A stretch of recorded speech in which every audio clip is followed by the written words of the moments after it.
You have no control over the direction that your company takes in the span of your life. Assume responsibility over your career and your earnings. Look around your current network. Take a step back. Say no. Unfortunately, a job is not going to give you security.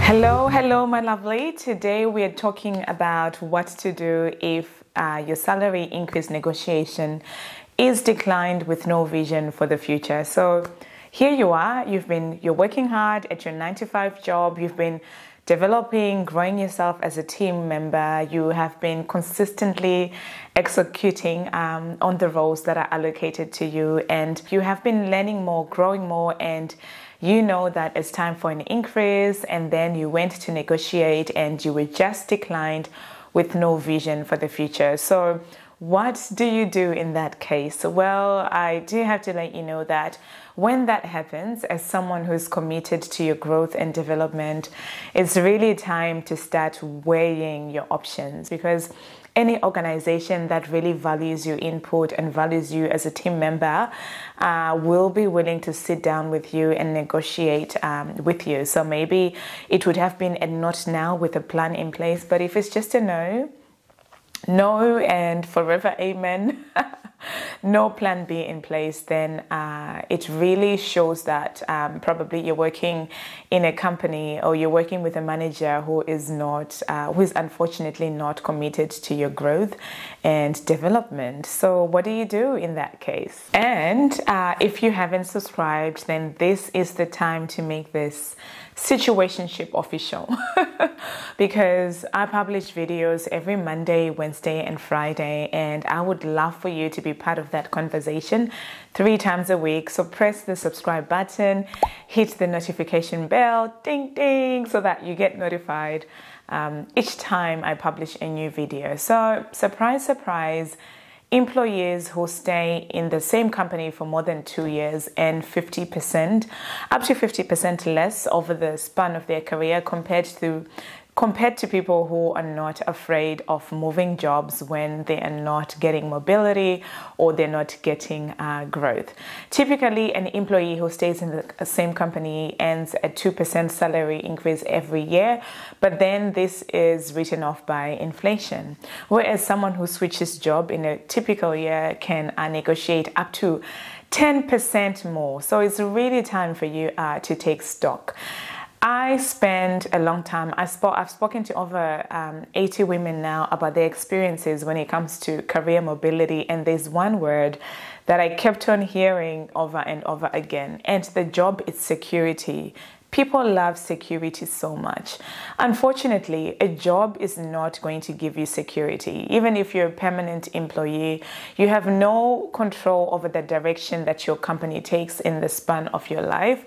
So renegating control of your life to a job is like giving up a major part of your decision making, and staying in one place simply because you want security is more of you just kidding yourself, because anything can happen to the company. You know, companies rise, companies fall.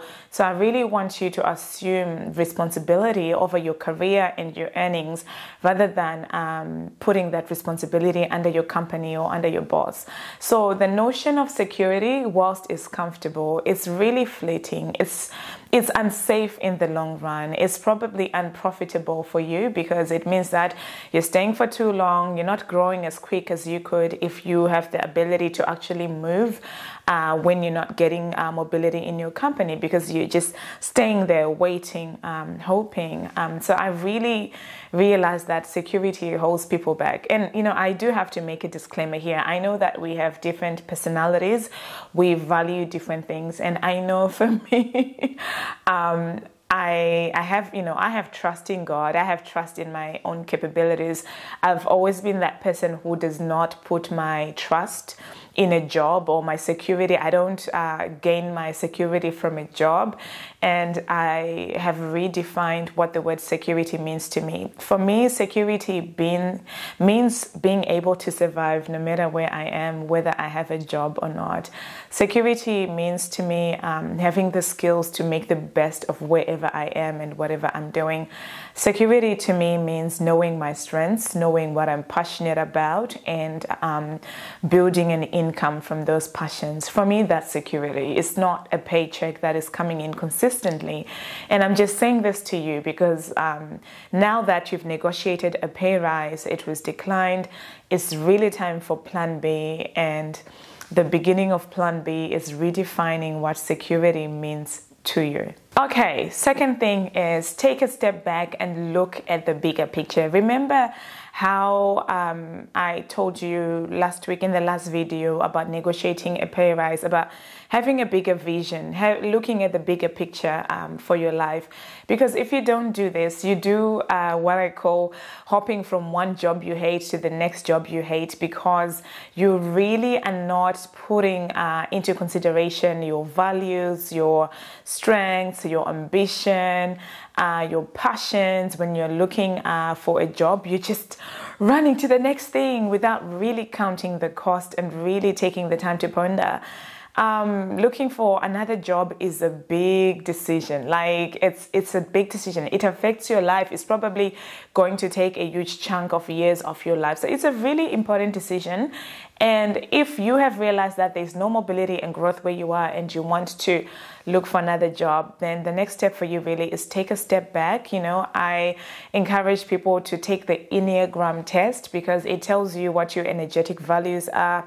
It tells you the careers that are most aligned to your personality.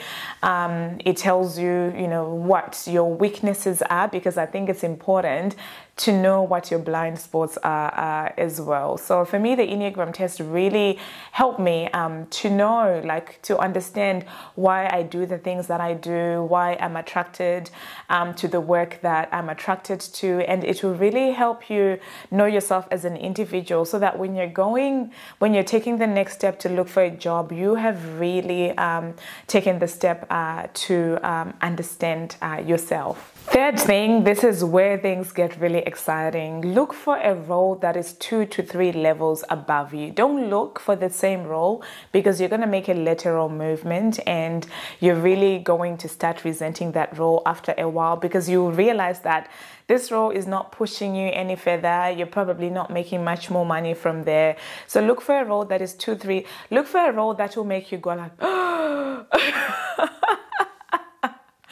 when you see that role. Like, look for that role and start imagining yourself in that role. Like, how does that version of yourself in that role think? Like, what kind of thoughts are going through your mind? What kind of challenges are you going after?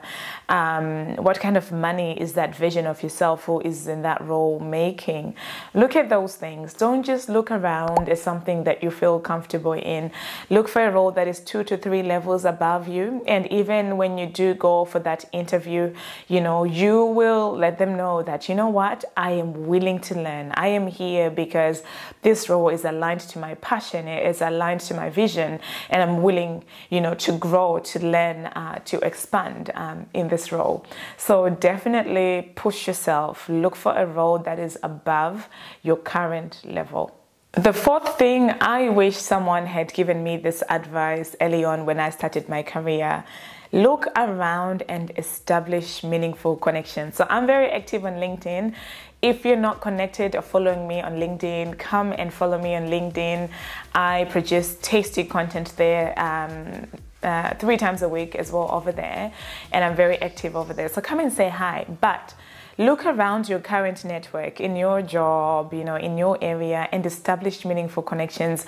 Go for events, say hello, tell people you're looking, you know, let your colleagues know, let your friends know, let your family know that you're looking around for the next role and you are available. And you will be surprised at what you get from your own local connections and network. Like for me now, I keep, like, you know, like in my phone or wherever, I make sure that I am what is the word? I'm intentional about building connections. And what I tend to do is I will, like maybe after 3 months, I'll go through my phone and let's say my professional connections, I'll just say hello. Like, my CEO from 6 years ago, I sent him a message on LinkedIn the other day. I was like, hey, how are you? Just check it. Like, LinkedIn is so good. It just allows you to make all these connections with people. I was like, just checking up on you. How are things? What are you up to?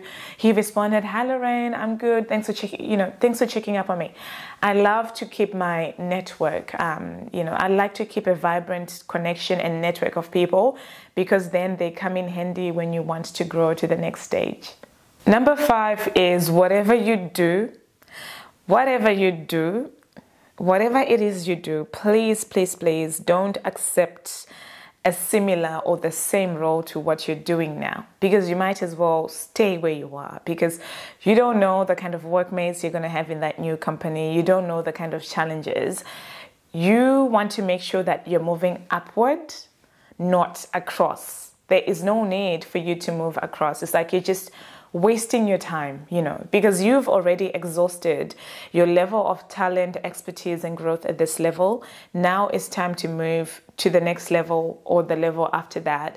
Don't go across. I'm telling you, I'm warning you, if you do that, you'll find yourself within a month or 2, you will have the same complaints, probably in that same job. You'll be unhappy with the money again, and you will just resent the move. And it's such a waste of time.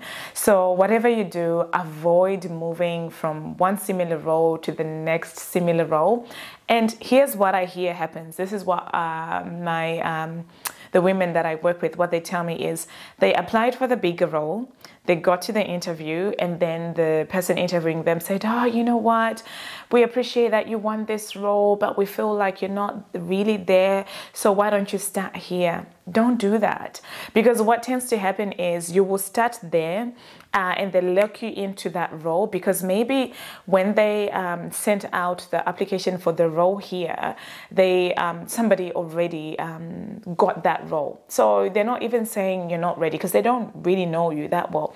They're not saying you're not ready per se. Probably they've already filled that role, and then now they have this other lower role that they want to fill. And recruitment costs a lot of money. So since you're already in the door, they'll just say, oh yeah, just do this role here, and then, we'll see how you go, and then you move upwards. It's going to be another 2-3 years, So whatever you do, if you go to an interview, you've applied for this role and they offer you that one, say no. Say no, like know your worth, know your expertise. You don't want to go back. And this is why people use the word soul sucking when they're talking about their jobs sometimes, because they've just sucked the life out of that particular level, and there's nothing new that they're getting from that particular level. So you're not doing yourself a favor. Say no. Number 6, when you get to this interview for this bigger role for yourself, ask for more than what you're aiming for. I want you to write it down, repeat it to yourself. You always ask for more. So if you're looking at a 10K increase, for example, ask for 20, ask for 15 or 20K instead. Don't just ask for the 10K, because if they negotiate down, then you're back to square zero. So definitely ask for more. And this involves doing your homework. Never go into an interview and they say to you, any questions, and you say no. When I interview people and someone says no, when I ask them, do you have any questions? It shows a lack of vision for me. A lack of leadership even. You're not leading your life enough to research about about something as important as a job. You're just walking in without any questions. And I know this sounds tough, but I'm just going to be really, really honest with you here. Walk in with some questions. Have something to contribute, to put to the table. And many people get surprised, because this is the thing. This is the problem. When people are looking for a job, they feel like, oh my gosh, I'm so desperate, I need this job. So they're not really analyzing, they're just bending over backwards, they're just saying yes to everything. And then when they finally get through the door, that's when now they start asking these questions that they were supposed to ask before during the interview. That's when now they start, like just thinking about the future, which is what they were supposed to think about before they entered into the interview, but you were just desperate to get in. But I want you to shift that. When you walk into the interview, know that you bring a wealth of experience to the table. Know that you're worthy as a woman. You've been preparing yourself. You're ready for this role. You're ready for the next level. You deserve that money that you want to earn, and you are not in there to shy away or hide under the table. You're an equal participant in the conversation. They are benefiting from you as much as you are benefiting from them. So walk in as an equal participant in that conversation. Don't shy away from asking difficult questions. Don't just smile and want to look pretty and seem sweet and not ask important questions. By the time you walk into this interview, you should have done your research so that you can negotiate the salary, so that you can show them statistics and say, I am asking for $20,000 more because this is the benchmark for this particular role in the industry. But if you have not done the homework, my friend, you are just going to take whatever is handed over to you. So always ask more. Ask for more than what you're aiming for. Well, that's it for now, my love. And are you thinking of getting a salary increase? Let me know in the comments below. If you have successfully gotten a salary increase and you've moved upwards in your job, let me know as well. I want to know what's working for you as well as what's not working. So let's get the conversation going. If you would love a one-on-one catch-up and talk with me, my calendar is in the link below. Have a beautiful day, and if you haven't subscribed, please make sure you subscribe. I'll see you on the next episode on Monday.